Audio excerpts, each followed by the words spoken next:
Bonjour à tous, je vous présente le cours de confort visuel.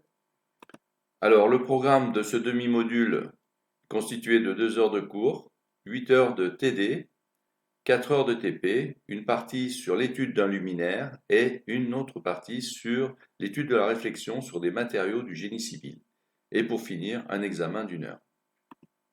Alors, au sommaire de ce cours, nous parlerons de généralité, nous parlerons ensuite de lumière et de source de lumière, puis du récepteur qui est l'organe de la vue et donc qui est l'œil, qui est photosensible, les grandeurs et les unités photométriques, des propriétés des corps vis-à-vis de la lumière, nous parlerons des luminaires, des exigences en performance et confort visuel, nous aborderons le cadre réglementaire et pour finir, le projet d'éclairage intérieur. Donc, comme vous le voyez, l'objectif de ce cours, c'est, conformément au PPN du département Génie civil et construction durable des IUT, vous devez être en mesure de pouvoir réaliser un avant-projet d'éclairage intérieur à la fin de, ce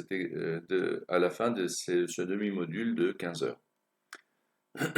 Alors, par rapport au génie civil, effectivement, la lumière va conduire effectivement à comprendre ce qui concerne le confort, évidemment, puisque c'est le nom du module, mais cela va vers la réalisation d'architecture plus conforme aux exigences de l'homme à l'intérieur des bâtiments, puisqu'effectivement, on est bien que si on est bien éclairé, et aussi trouver le matériel bien adapté et les matériaux de construction bien adaptés qui répondent effectivement à l'évitement des éblouissements et des risques d'inconfort.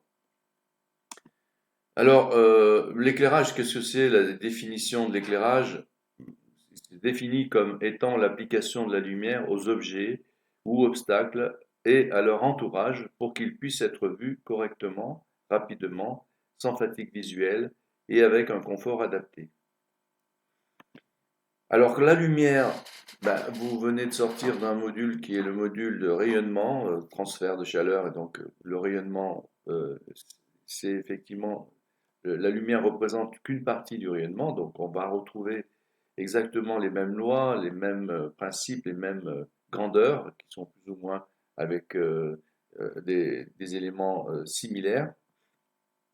On a la lumière qui se situe entre 380 et 760 nanomètres dans le domaine des longueurs d'onde du rayonnement électromagnétique. En dessous de ces radiations, on parle ultraviolet et au-delà, on parle des infrarouges. Le Soleil tombe exactement à l'intérieur pour son émission maximale dans le domaine du visible. Effectivement, on était à 0,5 microns pour la longueur d'onde du maximum. Or, ce n'est pas pour rien que effectivement l'œil humain s'est adapté à la lumière naturelle, la lumière du jour, qui est celle du soleil, et qu'effectivement l'œil est sensible principalement aux radiations principales, les plus importantes du rayonnement solaire. À l'intérieur de ce domaine visible, on a une répartition en bandes colorées qui sont normalisées entre le violet foncé et le rouge, avec des radiations bien sûr qui sont réparties pour pouvoir avoir une information sur la couleur des radiations. Alors la lumière a à la fois une nature corpusculaire et ondulatoire. Donc l'ondulatoire, c'est par rapport aux longueurs d'onde effectivement qui permettent de reconnaître la couleur de la source de radiation monochromatique donnée. Et la nature corpusculaire, effectivement, puisque la lumière est constituée de photons. Alors, la lumière se propage en ligne droite, comme vous le savez, hein, et donc elle peut effectivement arriver d'une source vers un récepteur, à condition effectivement qu'il n'y ait pas d'obstacle entre les deux. Alors, la lumière peut se produire de deux manières, à chaud ou à froid. Effectivement, nos ancêtres, il y a des millénaires, quand ils ont inventé le feu, effectivement, ils ont pu s'éclairer grâce à le feu de bois, la torche, la chandelle, les lampes à l'huile. Donc ça a évolué au cours des millénaires. Et il n'y a à peine que 2 siècles, effectivement, que l'on a remplacé ces sources du feu, finalement, par des lampes électriques.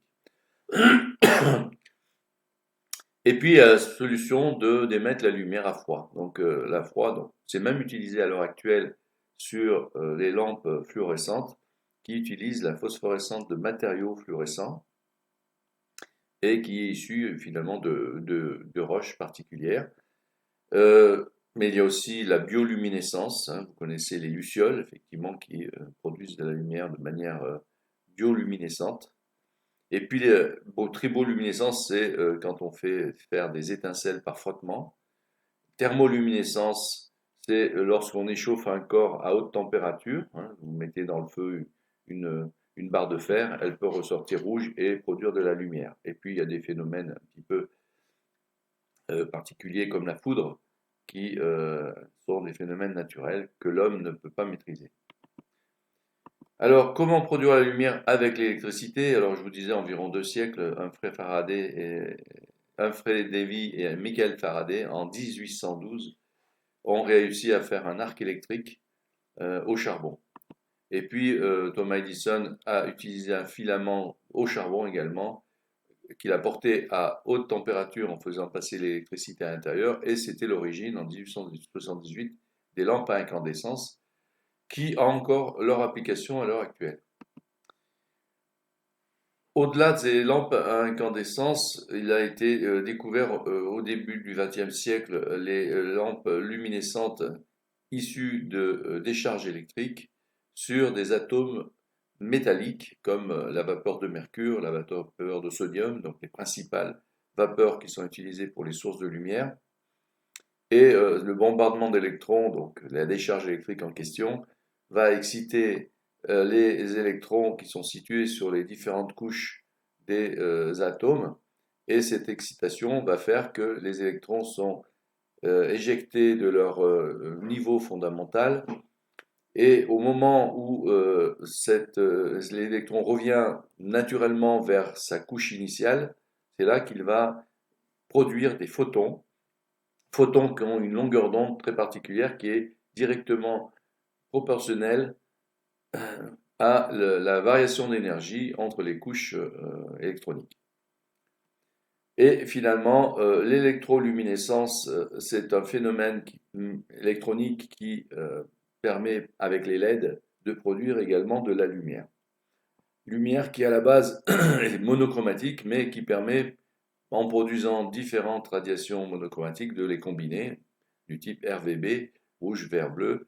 On arrive à des colorations différentes selon la proportion de radiation de chaque longueur d'onde. Alors, au niveau de la production de la lumière, on voit effectivement qu'on a deux grandes familles de spectres. Le spectre continu issu des lampes à incandescence, comme vous l'avez vu, c'est la loi de Planck qui donne l'émission des corps noirs vis-à-vis de la température à laquelle ils sont portés. Donc, plus le filament est chaud et plus il va y avoir une émission radiative de haut niveau avec un maximum d'émissions qui dépend des lois de Wien que vous avez vu également en rayonnement. Et puis la deuxième famille, ce sont les lampes à décharge qui, selon le nombre de raies, effectivement, qui sont issues des différences d'énergie au moment où l'électron revient sur sa couche fondamentale, on va produire un certain nombre de raies. Alors ce nombre de raies va dépendre évidemment de l'atome métallique en question et aussi de la pression de l'ampoule, dans l'ampoule, effectivement, où on va mettre les gaz. Et plus la pression est grande, en général, plus le nombre de raies est important. Les lampes à incandescence à 3000 Kelvin, filament 3000 Kelvin, c'est l'ordre de grandeur, hein, puisque c'est du tungstène. Et si on monte encore la température, le métal tungstène, qui est celui qui est capable de résister aux hautes températures sans fondre, au-delà de 3000, on a du mal effectivement à maintenir le filament solide. et il commence à s'évaporer au-delà. Et pour 3000 Kelvin, on a, si vous vous rappelez la première loi de Wien, lambda mt égale 2896 micromètres Kelvin, on obtient un maximum d'émission autour de 1 micron. Et comme vous le voyez, on se situe en dehors du domaine visible pour le maximum d'émission. Par contre, la partie ascendante, c'est de la lumière, puisqu'on se donne, on dit que effectivement la lumière, c'est ce qui est sensible pour l'œil. Et donc, la partie qui est émise dans le domaine visible, c'est une partie qui est très très faible par rapport à l'ensemble des radiations. On est de l'ordre de 10% d'émissions radiatives utiles finalement en lumière. Et sur ce domaine d'émission, on voit que le flux émis vers les rouges est beaucoup plus important que celui émis vers les bleus, qui se trouve à gauche du spectre, ce qui rend ces sources de lumière avec un rendu rougeâtre et des lumières chaudes, effectivement, et on parlera ensuite de température de couleur. La température de couleur, c'est tout simplement la température du corps noir, ici 3000 Kelvin, pour ce type de lampe. La température des lampes à incandescence, c'est autour de 3000 Kelvin.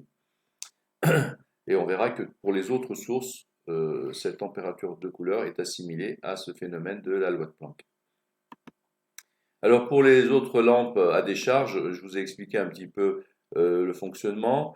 On a différentes couches électroniques. Là, pour l'exemple de l'hydrogène qui a un seul électron, et donc effectivement c'est plus simple à comprendre.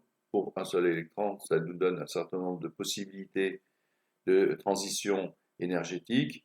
L'électron qui se trouve au départ sur sa couche électronique, une fois qu'il est excité, il va se déplacer, par exemple ici par de E1 vers E3.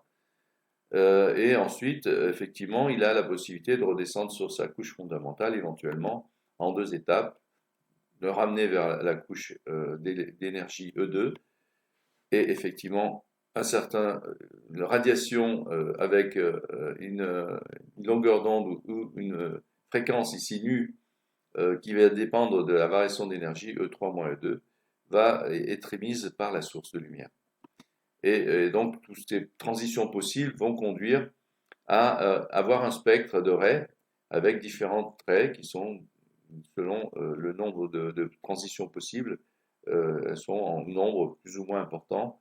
Alors, la difficulté effectivement de ces lampes, c'est d'avoir un spectre de raies qui conduit à un manque d'émission de lumière dans certaines longueurs d'onde, et cela conduit bien sûr à un rendu des couleurs qui est moins bon. C'est-à-dire qu'on a du mal à voir certaines couleurs qui se trouvent dans les zones intermédiaires entre les raies.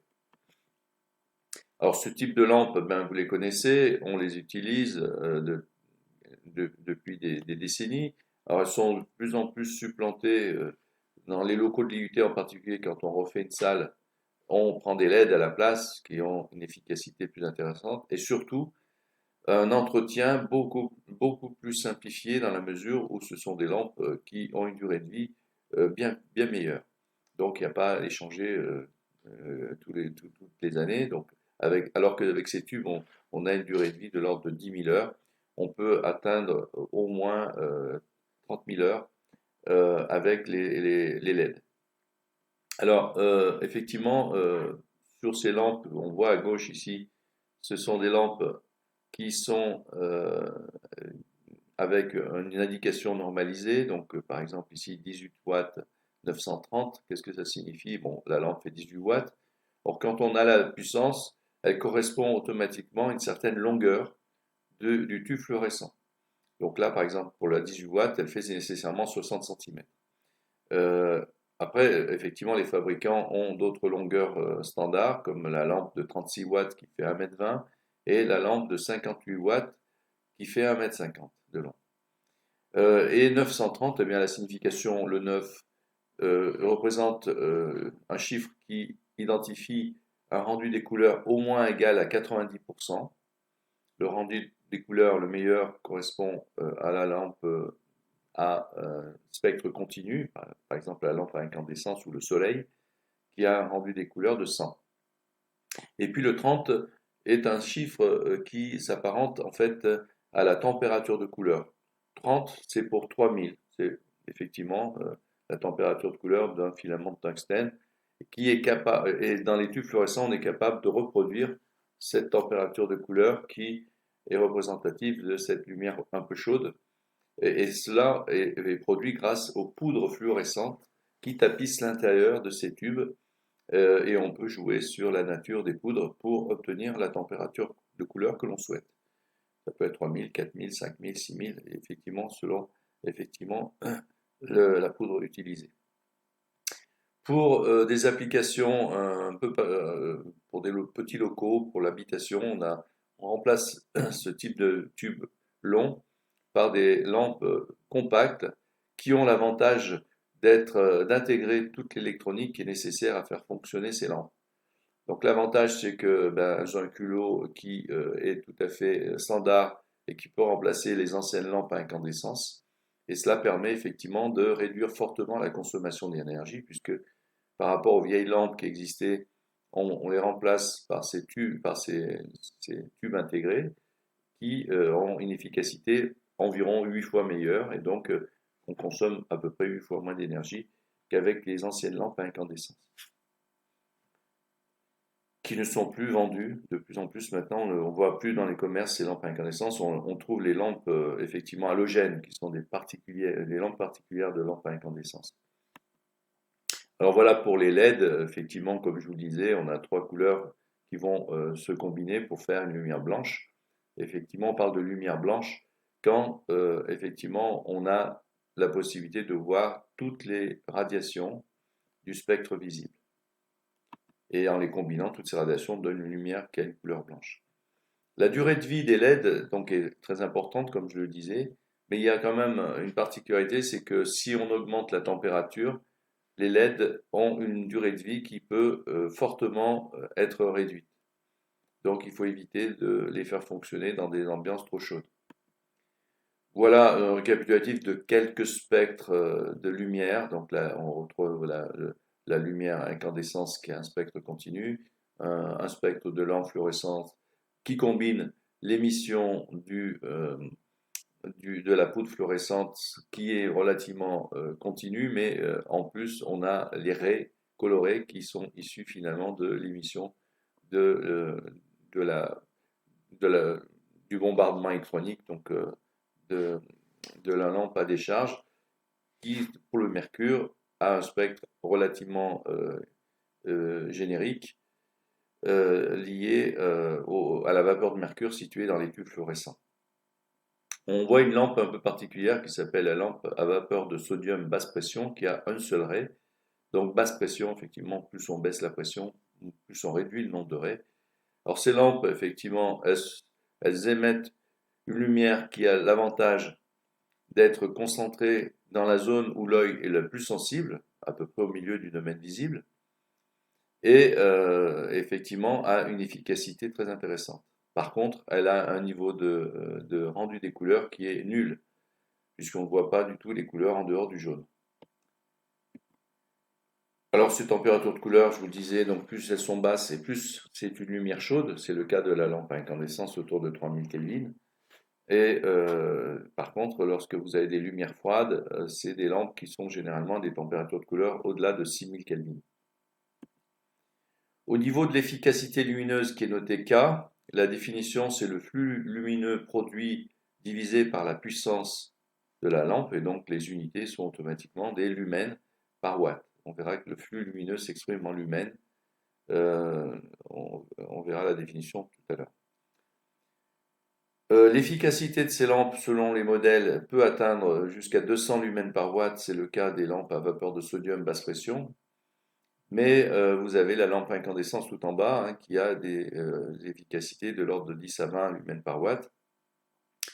Même si on utilise la lampe halogène, on arrive à doubler, on arrive autour de 25 ou 30 lumens par watt, mais on a des difficultés à augmenter la température. Donc la lampe à incandescence dans les vapeurs montant en température par des techniques de gaz halogène qui sont mis à l'intérieur.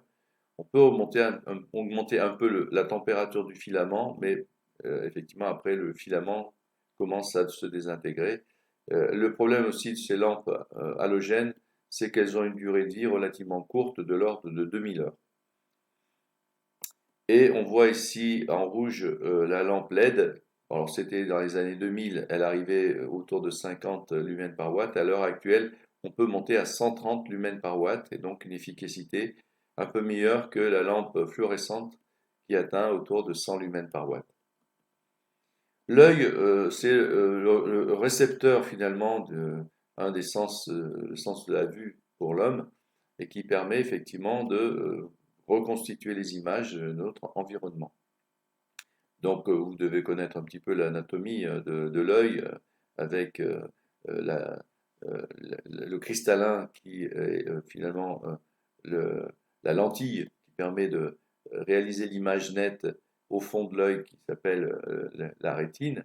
Et cette rétine est tapissée de différentes cellules photosensibles, les cônes et les bâtonnets. Les cônes, les bâtonnets d'abord sont peu sensibles finalement aux couleurs, mais sont en très grand nombre et situées en périphérie de la rétine.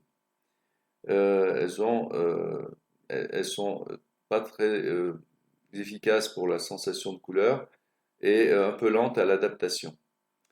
Euh, alors, il est effectivement, l'œil globalement a une sensibilité qui suit une courbe en cloche ici, selon qu'on est le jour ou la nuit, effectivement. La nuit, c'est la courbe en bleu, effectivement, c'est les bâtonnets qui sont le plus sollicités et qui ont une sensibilité autour de 500 nanomètres. Le jour, on monte un petit peu plus autour de 500, 550 nanomètres pour la sensibilité de jour, qui est principalement issue de la vision de jour qui sollicite les cônes, l'autre type de cellules photosensibles qui sont bien centrées autour de la fovea centralis qui est au centre de la rétine. Donc l'avantage des cônes, c'est qu'elles permettent de jour de voir très bien les couleurs et d'être avec une grande vitesse de réponse. La vision des couleurs est assurée grâce à divers types de cônes, chacun étant sensible à une coloration donnée, et donc par reconstitution, le cerveau, selon la quantité de lumière dans chacune des radiations, va vous reconstituer la couleur des objets vus. L'objet sera mieux vu s'il est suffisamment éclairé, donc effectivement on verra dans le confort visuel est lié bien sûr au niveau de lumière, puisque on verra d'autant mieux que le niveau de lumière est important. Si le contraste avec son environnement est le plus fort, et on le voit dans les deuxièmes courbes pour la balle de tennis, si on met une balle de tennis jaune sur un fond jaune, on ne la verra pas très bien. Donc si on la met sur un fond différent, donc on augmente le contraste et on verra beaucoup mieux l'objet. Et effectivement, on verra mieux un objet s'il est de grande taille. Donc si on fait des travaux très précis et on a besoin effectivement de plus de lumière, plus on va diminuer la taille des objets vus et plus on aura besoin d'une quantité de lumière importante.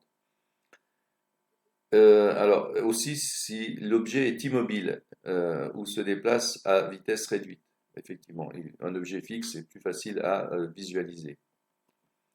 Tout simplement un petit test pour montrer qu'effectivement en haut à gauche on voit très bien le texte, on a du mal à le voir en bas à droite, c'est la zone la plus défavorable puisque effectivement on a peu de contraste et les objets sont très petits. Et par contre en haut à gauche on a un plus fort contraste et des objets plus gros. Abordons maintenant la question des grandeurs et des unités. Donc, elles vont s'apparenter à toutes les grandeurs que vous avez vues en rayonnement. En particulier, on va retrouver la grandeur du flux. Là, on va l'appeler flux lumineux, alors qu'en rayonnement, c'était flux énergétique. En fait, une quantité énergétique, eh bien, elle a son pendant dans la zone lumineuse et il faut simplement la pondérer par la sensibilité de l'œil, qui est notée ici par V de lambda.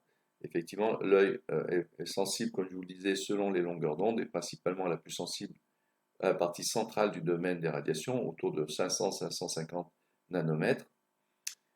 Et on a ensuite un coefficient pour transformer les unités qui étaient les watts en lumens, 683 lumens par watt.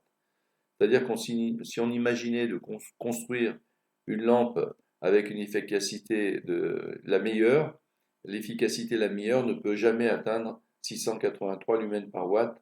Elle aura effectivement, c'est un cas exceptionnel qui n'existe pas dans la réalité, puisqu'on a vu que l'efficacité de la lampe à vapeur de sodium basse pression était autour de 200 lumens par watt, et qui ne donne en plus aucune couleur, puisqu'effectivement elle correspond à une sensibilité proche de 1 dans le jaune, et donc V de lambda est égal à 1, et on intègre surtout le spectre pour atteindre effectivement, alors ça c'est simplement la radiation, par rapport à des watts consommés, il faut aussi tenir compte des pertes finalement pour produire de la lumière avec l'électricité, pour passer à la lumière, il y a des pertes, et donc effectivement on n'arrivera jamais à des valeurs aussi importantes que 683 lumens par watt en efficacité lumineuse. La deuxième grandeur que l'on a vue également en rayonnement, c'est l'intensité lumineuse, qui est notée I. L'unité utilisée, on l'avait vu, c'était des watts par stéradian pour l'intensité, puisque la définition, c'est le flux sur l'angle solide. On l'appelle la candela, l'unité d'intensité pour l'éclairage. Et la candela, c'est l'unité qui est du système international et à partir de laquelle sont dérivées les autres unités comme par exemple le lumen qui est l'unité du flux lumineux. Donc la candela représente aussi physiquement un lumen par stéradian. En rayonnement, c'était les watts par stéradian. Alors l'intensité, c'est le flux émis dans une zone élémentaire de l'espace, qui est notée delta oméga, donc une zone d'angle solide élémentaire, et on divise le flux qui part dans cette zone par cette zone spatiale pour obtenir l'intensité. Et l'intensité permet ensuite de tracer des indicatrices en coordonnées polaires pour avoir la représentation de la répartition de la lumière dans l'espace et sont très utilisées pour pouvoir faire ensuite, par intégration, des calculs de flux. Puisque, effectivement, à partir de la courbe d'intensité, si on ajoute la somme des I fois d oméga, eh bien on obtient pour tout l'espace le flux total émis, hein, puisqu'on a des lumens par stéradian multipliés par des stéradians, on obtiendra les lumens émis par un appareil d'éclairage. Donc c'est ce que vous verrez dans le TP du luminaire. Vous avez quelques exemples particuliers de sources, comme la source isotrope. Le soleil est une source isotrope. Vous avez également des sources orthotropes. Une paroi mate peut être constituée donc comme une source secondaire qui renvoie la lumière sous forme diffuse, et donc c'est une source qu'on peut apparenter à une source orthotrope. Et puis vous avez toutes les autres possibilités donc, de sources quelconques. Troisième grandeur, c'est l'éclairement que vous avez vu aussi, donc qui s'appelle E, on la note E. Alors l'éclairement était des watts par mètre carré en rayonnement. On a donné une unité particulière qui aurait pu être le lumen par mètre carré, mais s'appelle le lux. Hein. Donc le lux, ça permet effectivement de bien distinguer l'éclairement. C'est dans le verbiage actuel, habituel, ça permet effectivement de bien identifier l'éclairement. C'est par définition, comme pour l'énergie, le flux reçu par la surface du récepteur, donc delta F sur delta S, et s'exprime en lux. On a vu aussi en rayonnement cette loi sur l'éclairement, comment peut-il être calculé quand on a affaire à une source ponctuelle qui éclaire une surface donnée. Donc ça, c'est une application que vous reverrez lors des premiers exercices de travaux dirigés. On peut retrouver la relation IOP cosinus I sur D2 qui est démontrée ici à partir de la définition de l'angle solide sur une source élémentaire ds. L'angle solide s'applique, se calcule par ds cosinus I sur la distance au carré ici OP.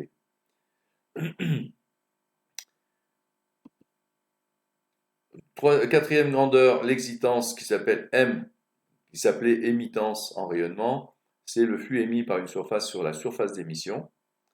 On utilise très peu cette grandeur en éclairage, mais bon, effectivement, on l'appelle excitance et elle s'exprime en lumens par mètre carré, elle. Et finalement, la dernière grandeur, la luminance, que vous avez vu également, et qui est par définition l'intensité qui part dans une direction donnée, divisée par la surface apparente vue de cette direction. Donc c'est exactement ce que vous avez vu aussi en rayonnement, et s'exprime en candela par mètre carré. Donc effectivement au numérateur, une intensité en candela, divisée au dénominateur par une surface qui est la surface apparente vue de la direction rouge, la direction où on a Iθ ici.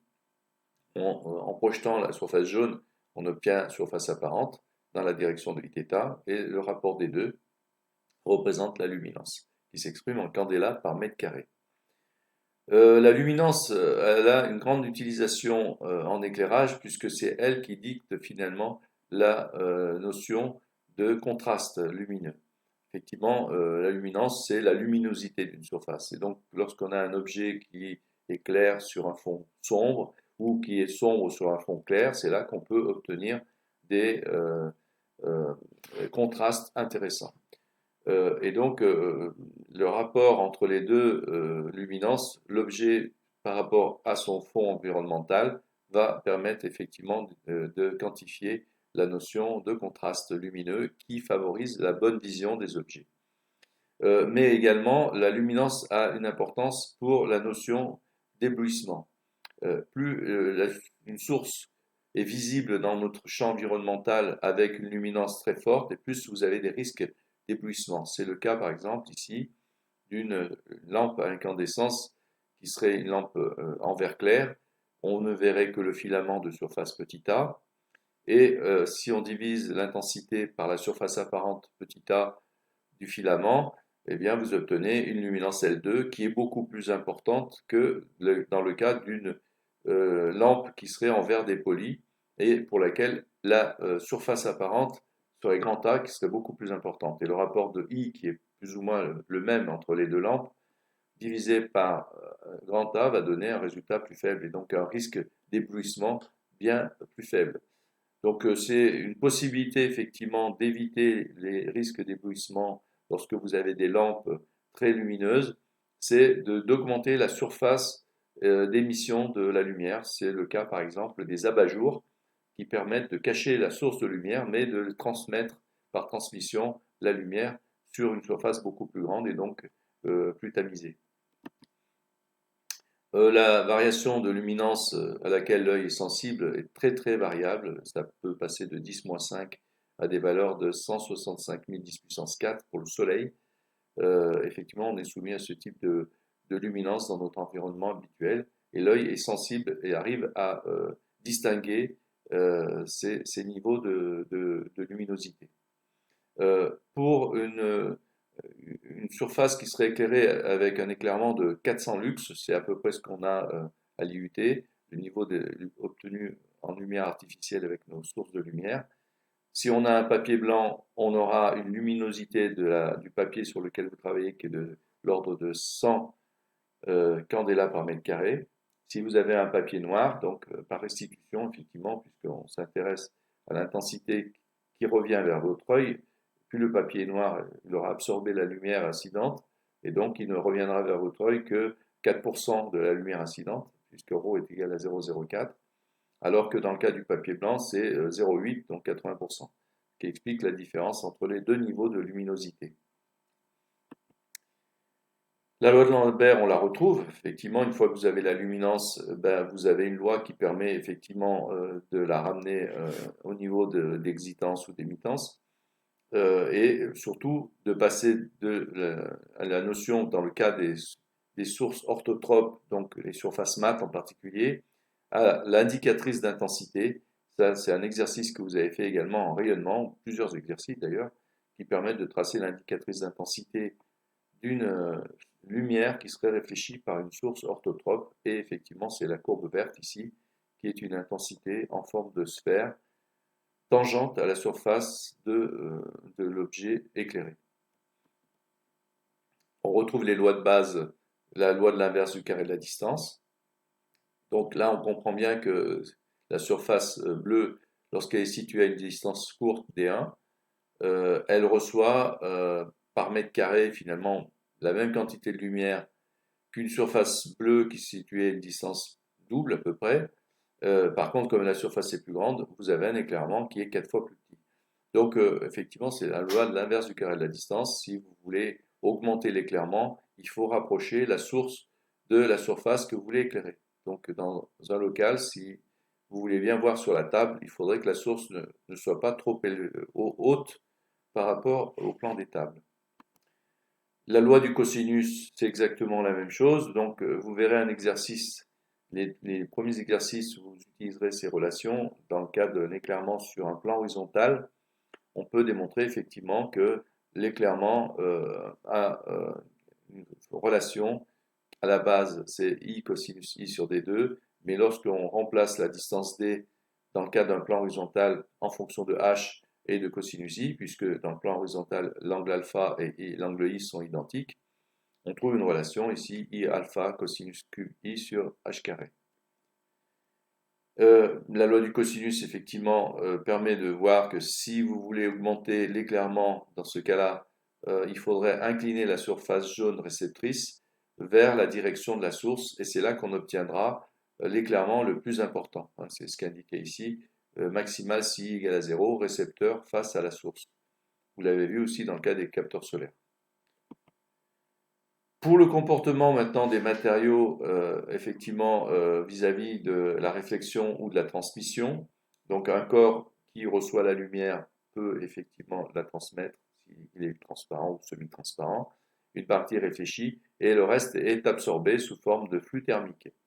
Donc le flux thermique c'est de la chaleur, donc l'objet peut être réchauffé par la lumière grâce à cette absorption.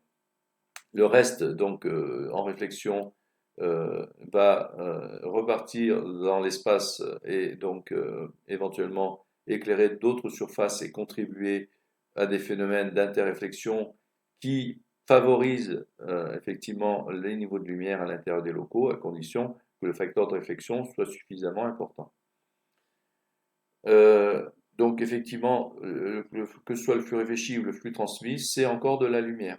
Le soleil passe à travers les vitres et effectivement, c'est de la lumière qui arrive à l'intérieur des locaux. Au niveau de l'aspect spatial, on parle de lumière, enfin d'une réflexion spéculaire, c'est-à-dire que toute la lumière qui arrive sur l'objet est réfléchie dans une direction unique, c'est le cas des miroirs, parfait. Et puis vous avez à l'autre extrémité du comportement, c'est la lumière diffuse, donc c'est la loi de Lambert. Et dans ce cas-là, effectivement, c'est les objets qui sont rugueux, qui envoient par réflexion de manière aléatoire et donc qui constituent une diffusion de la lumière, le fonctionnement orthotrope. Et on a le comportement intermédiaire où l'objet peut effectivement diffuser, mais en plus envoyer de manière spéculaire une partie du rayonnement et qui on obtient dans l'indicatrice des intensités réfléchies, ce qu'on appelle un pic de spécularité, qui est lié justement à ce comportement, on va dire, satiné ou brillant, semi-brillant des surfaces qui nous entourent. Au niveau de ces surfaces réelles qui ont un comportement à la fois spéculaire et diffusant, on retrouve effectivement la loi de Lambert qui conduit à la relation importante que vous appliquerez aussi dans les exercices, L égale ρe sur pi, pour la partie de réflexion diffuse. Et la partie de réflexion spéculaire, on prend effectivement, on la prend à part au niveau de calcul de la luminance, hein, puisque cette luminance L out n'est valable que dans la zone où il y a réflexion spéculaire. Pour la transmission, on retrouve exactement les mêmes types de fonctionnement, transmission régulière et transmission diffusante, et puis entre les deux, la transmission mixte. Voilà. Donc c'est selon les types de matériaux, les peintures qui sont déposées à l'intérieur, vous avez des comportements plus ou moins spéculaires. Pour la partie maintenant spectrale, pour que ce soit réflexion ou transmission, on identifie en fait pour chaque longueur d'onde un comportement en réflexion, en transmission ou même en absorption, sachant que la somme des trois pour chaque longueur d'onde est égale à 1. Et effectivement, l'œil est sensible à la partie réfléchie, Et quand vous avez un coefficient ρ de lambda qui va évoluer avec les longueurs d'onde, eh bien, effectivement, on a affaire à des matériaux qui sont, qu'on appelle effectivement sélectifs, et des matériaux qui ont un comportement non sélectif. Or, sélectif, ben, c'est la plupart des objets qui nous entourent, qui ont une couleur donnée, puisque effectivement, lorsque ρ a un maximum de valeur dans, par exemple, le rouge, vous verrez l'objet rouge, effectivement, puisque l'œil est sensible à la lumière réfléchie par la surface. Si la surface ne réfléchit que principalement les radiations rouges, c'est l'œil ne sera sensible qu'à celle-là, les autres radiations étant absorbées par la surface. Les matériaux non sélectifs, eh bien, il n'y en a pas 50 000, hein, c'est les matériaux qui ont un comportement similaire en réflexion, quelle que soit la longueur d'onde. C'est-à-dire qu'ils sont neutres, et la particularité d'être neutre est intéressante pour les écrans de projection, par exemple, puisqu'ils ne vont pas déformer la couleur de la projection.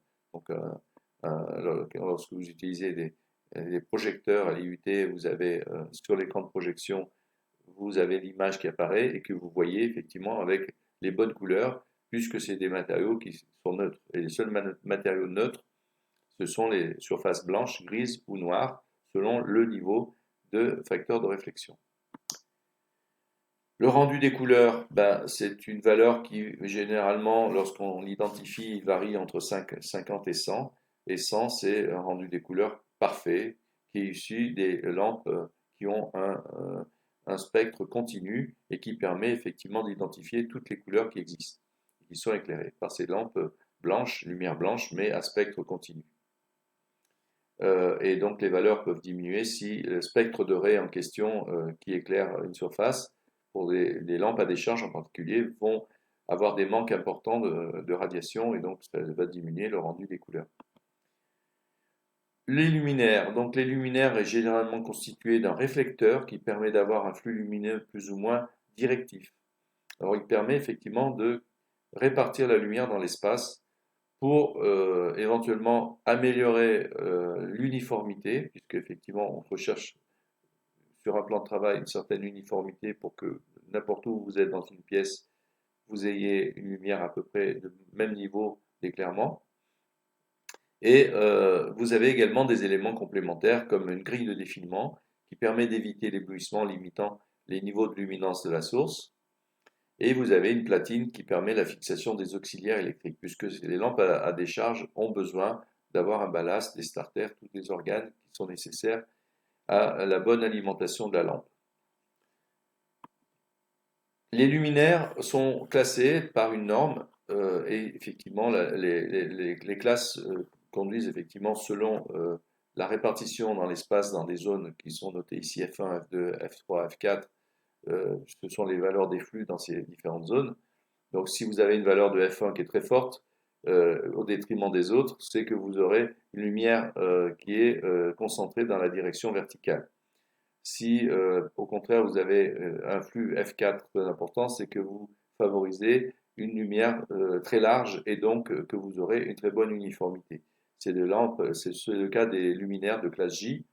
Par contre, les luminaires de classe A ont un flux F1 beaucoup plus fort. Et puis vous avez la classe T qui correspond en fait au flux qui passe vers le haut. Voilà le tableau de classification des luminaires donc, et la définition ici du rendement. Un luminaire a un rendement qui se calcule par le flux sortant de l'appareil par rapport au flux qui pourrait sortir, comme tout rendement qui se respecte. Donc le flux qui pourrait sortir, c'est N étant le nombre de lampes dans l'appareil, fois le flux FLA émis par une lampe. Donc le rendement est nécessairement inférieur à 1 et on définit généralement un rendement supérieur et un rendement inférieur. Et la somme des deux, c'est le rendement total de la lumière qui sort de la lampe. Parlons maintenant des exigences en performance et confort visuel. Comme je vous l'ai déjà dit tout à l'heure, plus vous augmenterez le niveau d'éclairement et mieux vous verrez les détails. Et selon le type d'activité, quand vous avez besoin de voir des petits détails, vous aurez besoin d'un fort niveau d'éclairement qu'on appelle généralement pour chaque activité l'éclairement recommandé. Il est impossible d'atteindre un éclairement infini quand on fait de l'éclairage artificiel, puisque chaque fois que vous augmentez le nombre d'appareils, chaque fois vous augmentez la consommation d'électricité. Et donc, on se contente d'une valeur de pourcentage d'atteinte de la performance maximale en s'arrêtant, en Europe, on s'arrête autour de 85% pour avoir le niveau recommandé. Les principaux critères à considérer pour assurer une bonne perception visuelle et un environnement visuel confortable, c'est bien sûr assurer suffisamment de lumière, donc c'est un critère physique, quantitatif, qui va être donné par cet éclairement recommandé. Il faut qu'elle soit bien distribuée, la lumière dans l'espace, et donc ce qui conduit à avoir une répartition à peu près uniforme de la lumière. On utilise généralement une uniformité de l'ordre de 0,8, c'est-à-dire qu'on admet une baisse de 20% à certains endroits dans une pièce de l'éclairement recommandé par rapport à l'éclairement moyen. On s'attend également à une absence d'éblouissement perturbateur, donc en évitant de mettre des sources de lumière dans le champ de vision, et que effectivement la lumière soit bien adaptée à l'homme en procurant un certain agrément. Et cela, c'est un critère plutôt psychologique, c'est-à-dire que en fonction du niveau d'éclairement, on est habitué à avoir des températures de couleur qui sont en lien direct, puisque l'homme est habitué à la lumière naturelle, et lorsque le matin ou la nuit vous avez des faibles niveaux de lumière, il faut la lumière du feu, il faut de la lumière chaude, et le jour, au contraire, avec un très fort niveau de lumière, on s'attend plutôt à la lumière d'un ciel bleu, du soleil, et donc avec des températures de couleur plutôt autour de 6000 Kelvin. C'est la lumière du soleil, à 6000 Kelvin. Voilà, ce qui est représenté ici, l'ambiance satisfaisante, c'est la zone dans laquelle il va falloir se situer en fonction, en ordonnée de l'éclairement recommandé que l'on a dans le local en question. Et on voit ici effectivement que pour les faibles niveaux d'éclairement, il faut des faibles niveaux de température de couleur pour que l'homme se situe dans une ambiance agréable. Pour ce qui concerne le rendu des couleurs, c'est selon l'activité. Effectivement, si vous avez un besoin important de reconnaître les couleurs, c'est le cas d'applications dans le contrôle sélectif en laboratoire d'analyse, dans l'industrie textile, en imprimerie, dans les produits agricoles. Effectivement, pour reconnaître les objets, un fruit qui est bien mûr, il faut effectivement bien reconnaître sa couleur. Il est nécessaire d'avoir des indices de rendu des couleurs supérieurs ou égaux à 90. Dans la plupart des cas, on se contente de 80%, donc plus que 80%, dans les locaux de bureaux en particulier, les tertiaires, les écoles, les magasins. Effectivement, on peut se contenter d'indices de rendu des couleurs autour de 60 pour des cas d'industrie où la couleur n'a pas une importance cruciale. Pour ce qui concerne les contraintes réglementaires, eh bien, nous sommes soumis bien sûr au Code du travail pour les locaux qui reçoivent des salariés en matière de niveau d'éclairement. Donc il y a des niveaux minimums à respecter, sinon effectivement un employé peut se retourner vers son patron.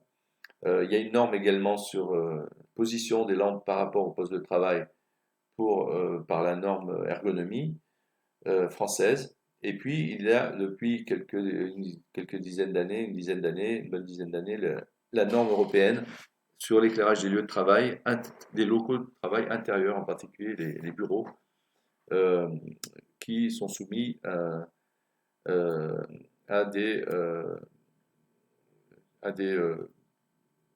applications qui peuvent être généralement,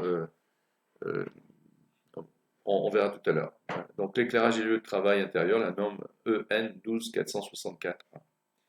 Et puis on a la norme thermique, réglementation française RT 2012, qui bientôt va devenir une réglementation européenne, mais qui intégrera également ces phénomènes, puisqu'il faut que la consommation d'énergie totale d'un bâtiment qui intègre l'éclairage ne dépasse pas une valeur d'énergie consommée pour le bâtiment. Et donc il faut faire attention, effectivement, en particulier pour les bureaux, de ne pas avoir une consommation électrique trop forte En plus, comme c'est de l'électricité, elle est soumise à un coefficient de passage pour obtenir des énergies, une énergie euh, en, une valeur en énergie fossile, on va dire, un coefficient de 2,58. Et puis les recommandations de l'Agence française de l'énergie, l'AFE, qui a édité des brochures pour différentes activités intérieures et extérieures. Donc, pour revenir sur le cadre réglementaire qui est applicable pour les marchés publics seulement, et qui n'est pas obligatoire pour les marchés privés, il faut effectivement suivre à la lettre cette norme européenne, ce qui permet éventuellement de faire intervenir des entreprises étrangères européennes en France, par exemple, pour faire des chantiers d'éclairage. Les critères qui sont à respecter sont l'indice de rendu des couleurs, donc qui est pour ces cas particuliers, les cas particuliers de bâtiments tertiaires, écoles et autres, d'avoir un rendu des couleurs au moins égal à 80. Deuxième critère, c'est le niveau d'éclairement à respecter qui, pour les bureaux, c'est 500 lux, les écoles, c'est 300 lux. Et puis également un critère sur l'éblouissement, UGR, c'est Unified Glare Ratio, qui impose des valeurs maximales à ne pas dépasser. Par exemple, 16, une valeur qu'il ne faut pas dépasser quand on recherche un niveau d'éblouissement extrêmement confortable, c'est-à-dire qu'il faut absolument éviter l'éblouissement. Et on peut monter à des valeurs de 25 lorsque le critère sur l'éblouissement est peu exigeant. C'est le cas, par exemple, des circulations où les gens ne sont pas sédentaires dans un local. L'UGR, c'est quelque chose qui est très compliqué à calculer, ce qui explique qu'effectivement, dans l'avant-projet que l'on fera à la fin, dans les TD, hein, dans les séances que l'on aura, on ne calculera pas ce coefficient.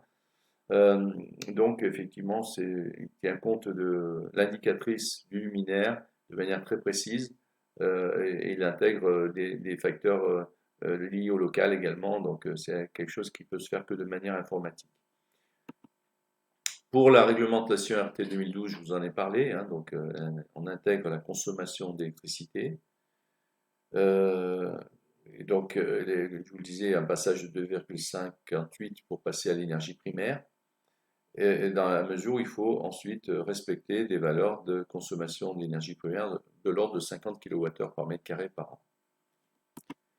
Un exemple de recommandation AFE selon des applications très particulières. Donc, on peut s'en inspirer quand on cherche à dimensionner une installation dans des applications très particulières. Alors, on va passer maintenant au projet d'éclairage intérieur. Je vais vous la présenter, la méthode d'avant-projet qui va être utilisée dans les TD, hein, sous forme de petits projets. Et donc, ensuite, il y aura la possibilité, quand vous serez en deuxième année, d'utiliser dans le cadre de vos projets techniques Dialux, qui est installé donc, sur les machines de l'UIT. Mais vous pouvez d'ores et déjà vous l'installer vous sur votre ordinateur, c'est gratuit, il suffit de le télécharger sur Internet. Les éléments à prendre en compte dans un avant-projet, c'est le local lui-même avec ses dimensions, sa forme et la couleur des parois. L'utilisation du local qui va nous donner un type d'activité et donc un niveau d'éclairement recommandé à respecter. Les sources de lumière qui vont nous donner un certain nombre d'informations sur la puissance, la consommation, l'entretien, etc. de ces sources. Le luminaire, donc avec sa forme d'indicatrice qui nous donne une classe qui est très importante pour ensuite identifier l'espacement entre les luminaires, puisqu'effectivement plus le luminaire est extensif et plus on peut éloigner les appareils les uns des autres et donc réduire le nombre d'installations d'appareils. Alors les données sur le local, c'est longueur-largeur qui sont notées A et B, et un autre paramètre sur la hauteur qui s'appelle H, qui correspond à la hauteur utile. Hauteur utile, c'est la distance qui sépare le plan des luminaires du plan utile qui est généralement le plan des tables ou le plan finalement où a lieu l'activité visuelle dans les locaux industriels. La couleur des parois vont donner effectivement une sensation de local très clair, clair, moyen, sombre, avec des valeurs qui sont notés ici, par exemple, pour un local très clair, 8, 7, 3, qui correspond en fait à des coefficients de réflexion de 0,8 pour le plafond, 0,7 pour les murs et 0,3 pour le plan utile. Donc on fait appel à ce triplet de valeurs, plafond, mur, plan utile qui intègre en fait aussi le sol. Dans la norme EN 12464.1, il faut regarder la colonne en bleu qui vous donne l'éclairement moyen recommandé qu'il faut respecter pour le dimensionnement de l'éclairage. L'utilisation de la salle nous donne effectivement le rendu des couleurs attendues, ça on l'a déjà vu. Également la température de couleur de la source compte tenu du niveau d'éclairement recommandé, on en a parlé également. Et puis, pour le luminaire, connaître sa classe, c'est primordial, ainsi que son rendement. Donc là, dans les méthodes de désignation photométrique normalisée, lorsqu'on appelle un appareil 0,6D plus 0,1T, c'est qu'il y a 60% de rendement en partie inférieure, 10% de rendement en partie supérieure, et que c'est un appareil de classe D. Et dans ce cas-là, effectivement, on peut déterminer le rendement total de l'appareil, c'est 0,6 plus 0,1, c'est-à-dire 0,7. Dans les calculs qui sont issus de toutes les données que j'ai indiquées, on détermine, avant d'attaquer la détermination du facteur d'utilisation, qui est la méthode d'avant-projet à laquelle on va utiliser, il faut calculer d'abord l'indice du local, qui dépend de sa surface divisé par le demi-périmètre fois h, l'indice de suspension. Et donc en général, on a deux cas. J égale à 0, c'est le cas des appareils plaqués au plafond ou encastré, et le cas J égale 1 tiers qui correspond au cas des appareils suspendus. Dans cette méthode du facteur d'utilisation, alors qu'est-ce que c'est que le facteur d'utilisation? La définition, c'est le rendement de l'installation qui est défini par le rapport entre le flux reçu sur le plan utile et le flux qui sort des lampes de l'installation. Ce rapport, donc, on peut le calculer grâce à cette définition.